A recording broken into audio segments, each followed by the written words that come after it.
नमस्कार, सुभाष की बात में आपका स्वागत है। आज हम बात करेंगे पड़ोस की। तो अब पड़ोस का कंसेप्ट धीरे धीरे बदलता जा रहा है।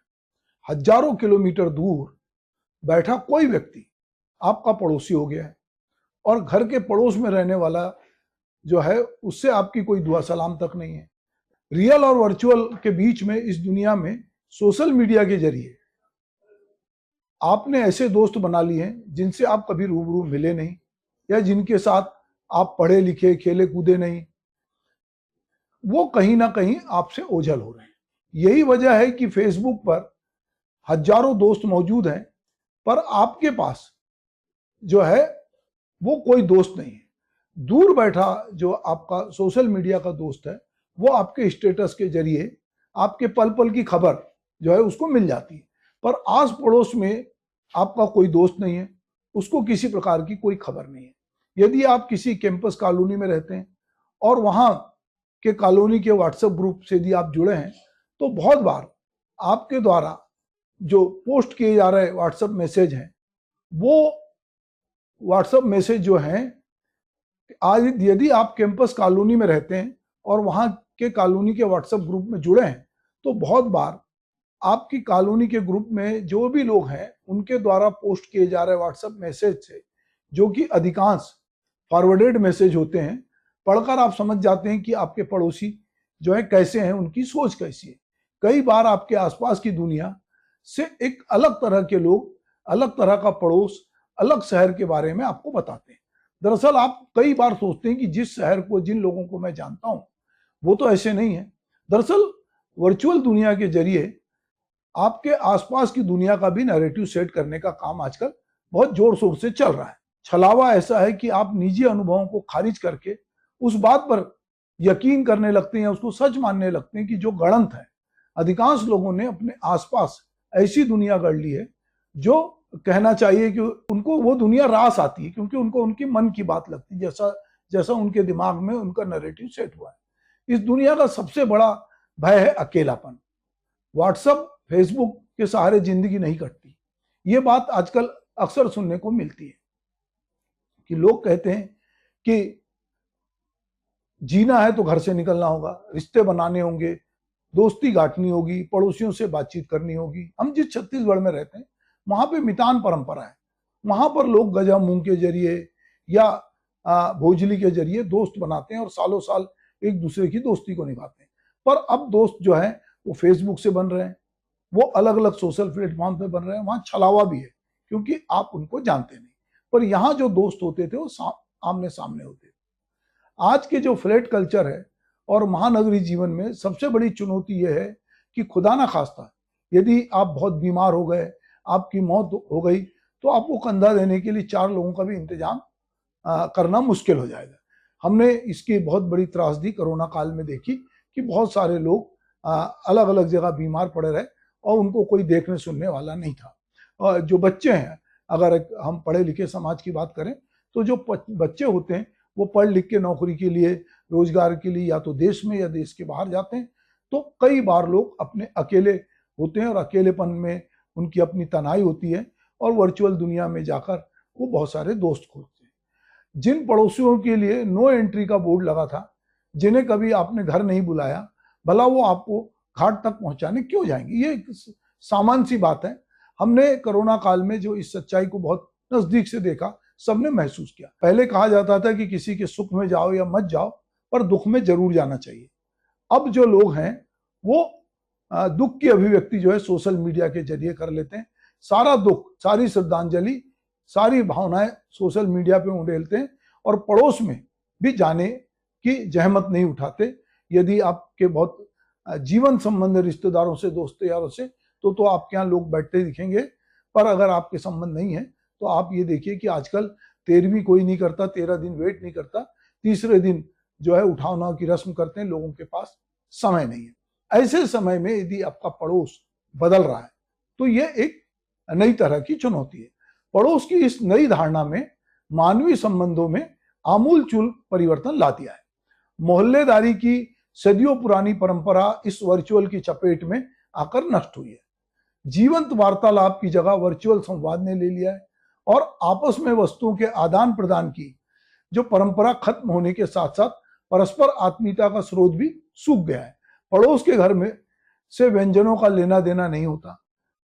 इसके माध्यम से स्वाद की विविधता विकसित होती थी। अब इसकी जगह रेस्टोरेंट ने, जोमाटो ने और तमाम तरह के जो ऐप हैं उनने ले लिया। अब आपको पड़ोसी से कुछ नहीं लेना है।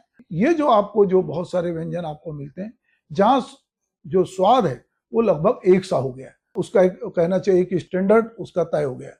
मुझे याद आता है कि हमारे पड़ोस में कोई ऐसी सब्जी मिठाई बनती थी जो हमारे बाबूजी को यानी पिताजी को पसंद थी, तो पड़ोस की मामी, काकी, मौसी, बुआ सहज रूप से बाई यानी माँ से पूछ लेती थी कि बाबूजी ने अभी खाना तो नहीं खाया, उनके पसंद की सब्जी बनी है। जिस कटोरी में सब्जी, मिठाई, खीर आती थी उसमें घर से भी कुछ रखकर बाई देती थी। शक्कर, तेल, आटा, दही का जामन आदि लेना तो जैसे रोजमर्रा की आम बात थी। हमारे बीच जाति, धर्म, समुदाय, गरीब, अमीर का कोई भेदभाव नहीं था। सब एक दूसरे से मिलते जुलते थे, एक दूसरे की रसोई में जाते थे। महाराज जी या मामन का लड़का हो, या कोई यूनुस हो, या कोई रमेश मराठे हो, कोई रामदयाल हो, या कोई सुरेश नीडरवार हो, हर के घर में जाने का एक दूसरे को पूरा अधिकार था और बिना किसी ऊंच नीच के समझे खाना खा लेते थे। और वे भी हमारे घर में आके हमारी रसोई में हमारी बाई से खाना मांग लेते थे। तब वहां कोई ब्राह्मण नहीं था, कोई वहां पर छोटी और बड़ी जाति नहीं थी। तब सोशल मीडिया, व्हाट्सएप, यूनिवर्सिटी के तो डरावने मैसेज भी नहीं आते थे। हमारा पड़ोस हमारा था। यहाँ कोई किसी को डराने वाले चेहरे नहीं थे, जो इन दिनों आए दिन हमारे मोबाइल स्क्रीन पर दिखते हैं या दिखाए जाते हैं। किसी को किसी के खाने पीने की चीजें को दूषित करने का डर नहीं था। सब जानते थे कि खाना साफ सुथरे तौर से मिलेगा। तौसीफ हो, तहसीन की अम्मा हो, वो हमारी भी अम्मा जैसी थी। हमें बहुत बाद में पता चलता है कि जो हमारी ठाकुर बुआ है वो हमारे पिताजी की सगी बहन नहीं, मुंह बोली बहन थी, जो हमारे लिए वैसी ही बुआ थी जैसी बाद में दूर ब्याही अपनी बुआ को हमने देखा, और ये रिश्ते निभते थे। अब धीरे धीरे ये रिश्ते जो हैं वो कहीं ना कहीं इस वर्चुअल दुनिया में नष्ट हो रहे हैं। पड़ोस जैसा रूखा और नीरस जो है वो इन दिनों जिस तरह दिखता है वैसा नहीं था। अगर हम गेटेड कॉलोनियों की या मल्टी स्टोरी की बात करें तो वहां पर हम देखते हैं कि लोगों को एक दूसरे से मतलब नहीं है। साल में यदि माता का भंडारा ना हो, गणेश उत्सव का डिनर या रामनवमी का प्रसाद वितरित ना हो, तो बहुत से लोग एक ही कैंपस में सालों साल अजनबियों की तरह रहते हैं और जानते भी नहीं। बशीर बद्र साहब का एक शेर है, कोई हाथ भी ना मिलाएगा जो गले मिलोगे तपाक से, ये नए मिजाज का शहर है जरा फासलों से मिला करो।